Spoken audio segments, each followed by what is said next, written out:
ఇంట్లో పూజ చేసేటప్పుడైనా మీరు మధ్యలో ఎవరితోనైనా మాట్లాడారనుకోండి, పూజాఫలంలో సింహభాగాన్ని మీరు ఎవరితో మాట్లాడారో వారికి ధార పోసేస్తారు, వారికి వెళ్ళిపోతుంది ఆ పూజా ఫలితం.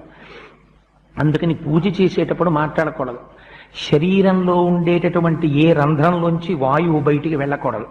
కానీ ఏమంటే అవన్నీ మాకు జరుగుతాయా, మీరు ఏమిటో ఇవన్నీ భయపెడుతున్నారు కానీ మాకు పూజా విధానం చెప్పట్లేదు అని మీరు బెంగపెట్టుకోకండి. అలా పొరపాటున ఇంకా మనకు అంత పెద్ద సంస్కారం, అంత పెద్ద అలవాటు లేదేమోనని ఋషులు ఎక్కడికక్కడ మనకి ప్రాయశ్చిత్తం చెప్పారు. ఒకవేళ పొరపాటున సాధ్యమైనంత వరకు నిగ్రహించుకునే ప్రయత్నం చెయ్యాలి. తెలియక ఒక తుమ్ము వచ్చేసింది అనుకోండి, ఏం చేస్తాం? ఆగుతుంది ఆ తుమ్ము.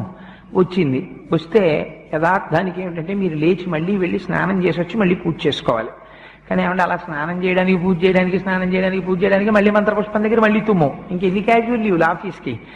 అందుకని అలా బెంగెట్టుకోక్కర్లేదు. ఒక్కసారి మీరు చేస్తున్నటువంటి పూజ